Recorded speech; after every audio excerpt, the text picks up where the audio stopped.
gagawin ko? Paano ko ito masasabihin kay Julius?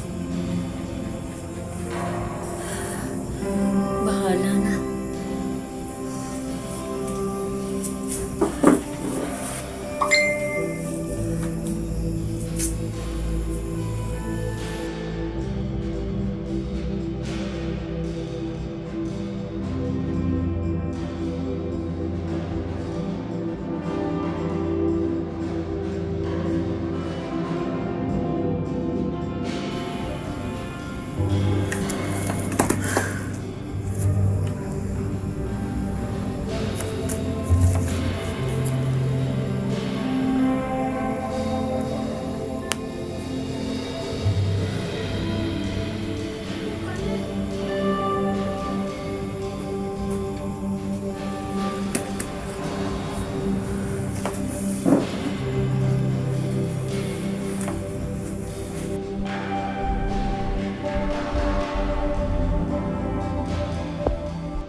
Paano ko ba ito sasabihin kay Julius?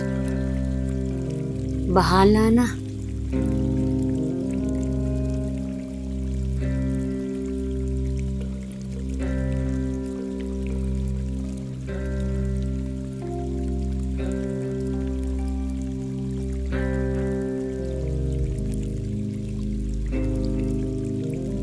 Julius.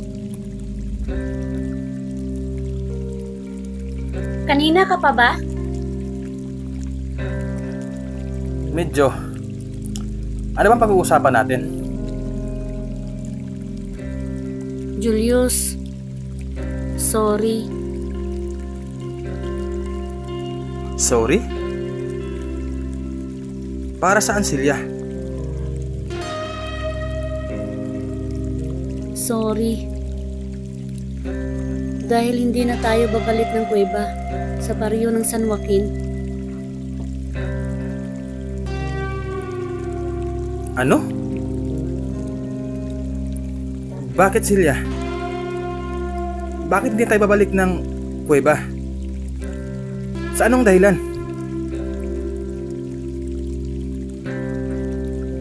Julius, alam kong magagalit ka sa akin. Alam kong sasama ang loob mo sa akin. Pero sana, intindihin mo ako. Silya, kahit sino naman siguro ay magagalit dahil sa sinabi mo. Pinangakuan mo ako. At umaasa ako sa sinabi mo. Silya, ano bang nangyari sa'yo? Bakit ka nagkakaganyan? Paano kita iintindihin? Wala ka naman sinabing dahilan. Nagkita kami ng babaeng nagbigay ng mapa sa akin. At nag-usap kami. Hiniling ko sa kanya na sana tulungan niya tayo na mahanap ang ginto. Pero nagalit siya nung malaman niya na may kasama ko sa paghanap sa ginto. At tumanggi siyang tulungan ako. Pero hindi ako tumigil. Pinagpatuloy ko pa rin ang paghiling ko na tulungan niya ako. Ngunit sa pagkakataong yun ay pumayag siya. Pero may kondisyon. Anong kondisyon? Babalik ako ng kuweba na siya lang ang kasama ko. Maiiwan ka, Julius. Ang ibig sabihin pa niyan ay pumayag ka sa desisyon niya? Oo, Julius. Pumayag ako. Bakit, Silya? Bakit mo ito nagawa sa akin? Nalimutan mo na bang pinagdaanan natin para lang manap ang kuweba? Nagbuwis tayo ng panahon. Nagbuwis ako ng panahon para mahanap lang ang kuweba. Nagpakapagod ako. Tapos iiwan mo ako at magsasama ka ng iba? Julius, hindi siya ibang tao. Siya ang nagbigay sa akin ng mapa. Siya ang may-ari ng mapa.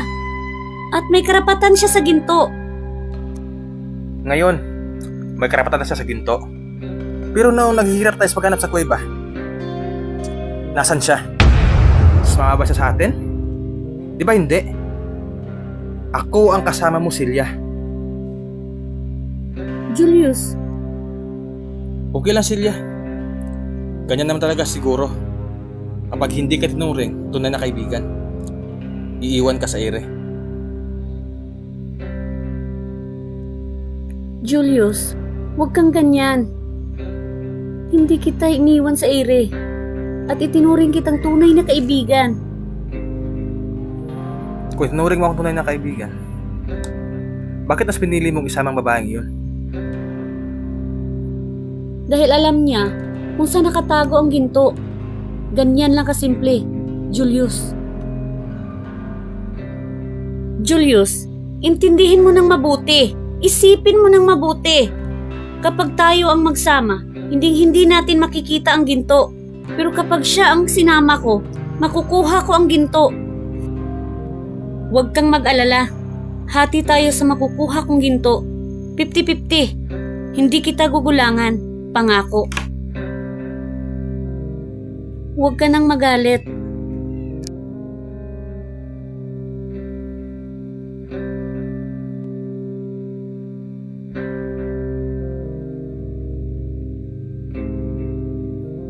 Silya, gaano mo na ba kakilala ang babaeng iyan?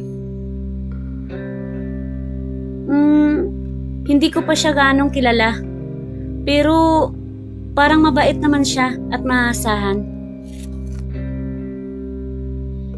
So, sinabi niya sa'yo na alam niya kung saan nakatago ang ginto? Hindi naman.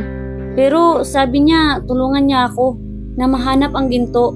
Baka alam niya kung saan ito nakatago. Kung alam niya kung nasaan ang ginto, bakit hindi niya ito kinuha? Naisip mo rin ba? Hindi. Pero tama ka. Bakit hindi niya kinuha? Silya, masama ang kutob ko sa baeng iyan. Mag-ingat ka sa kanya. Sige Julius, mag-iingat ako.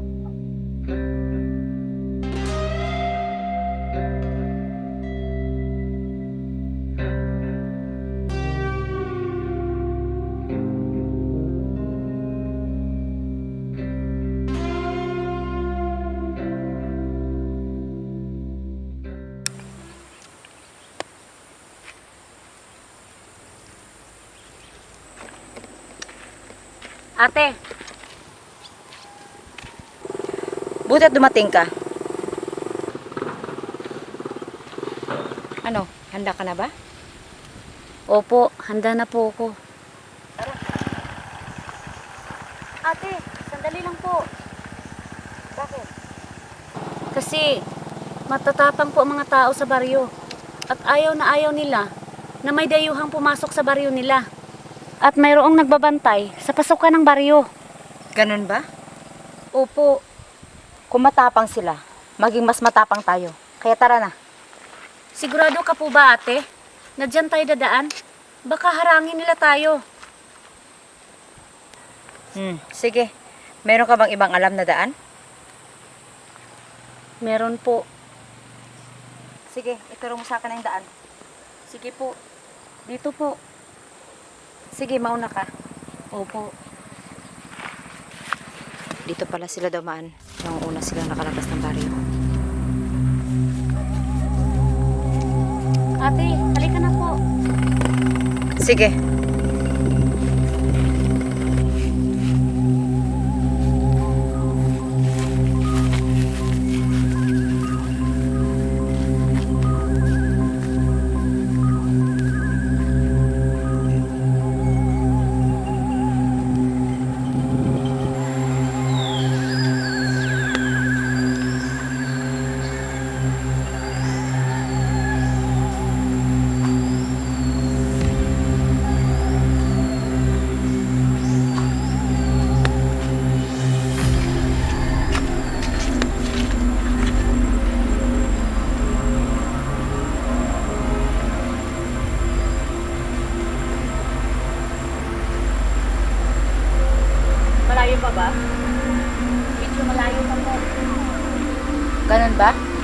kabisado mo na ang daan papunta sa kuweba.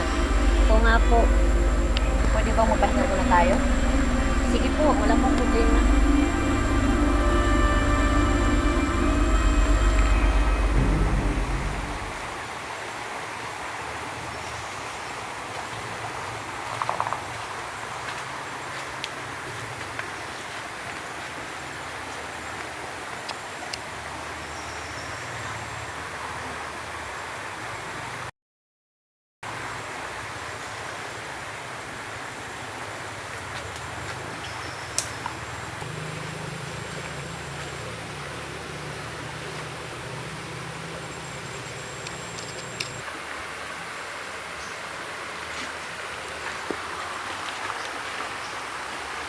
Sige muna ako. Sige po.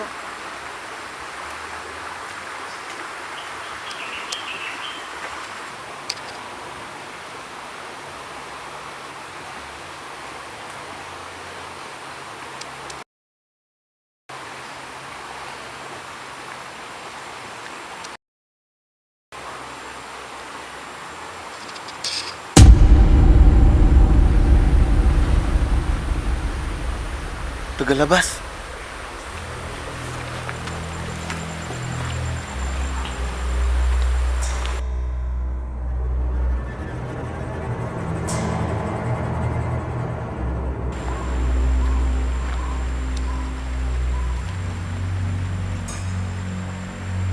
Hoy, ikaw!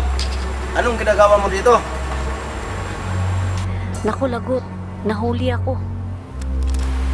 Ano? Po, namamasyal lang po ako. Namasyal? Bakit? Ano ba sa tingin mo dito sa baryo namin? Pasyalan? Bawal ka dito! Umalis ka na! Sandali lang po. Huwag ka naman po magalit kagad, Manong. Hindi po ako masamang tao. Masama ka man o mabuti. Wala akong pakialam. Umalis ka na sa baryo namin. Ate, Ingay-ingay.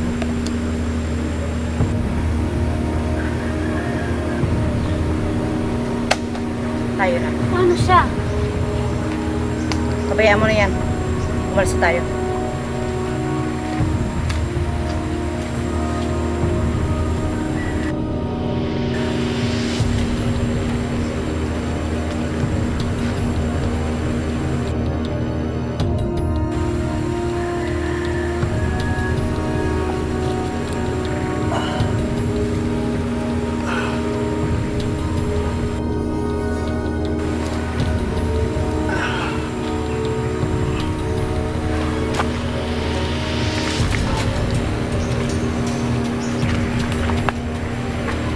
Mauna ka.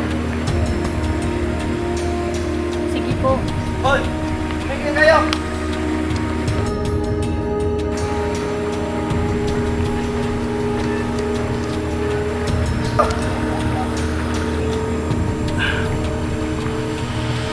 Ang lakas ng loob niyong gawin sa akin ito.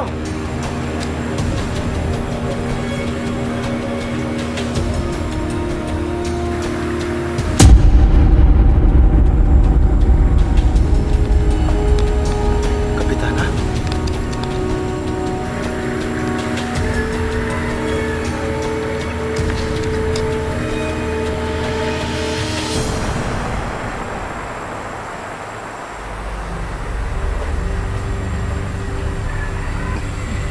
Akala ko ba matapang yun? Bakit niya umalis? Oo nga, baka takot siya sa'yo. Ang ibig sabihin niyo, mas matapang ako sa kanya. Tayo na. Patuloy na tayo. Sige po.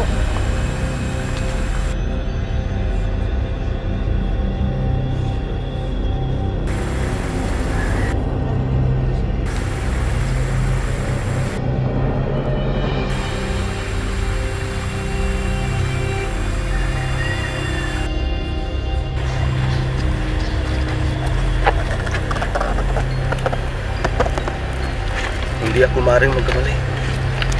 Sa kapitana yung nakita ko. Kailangan to malaman ni Ate Tilma.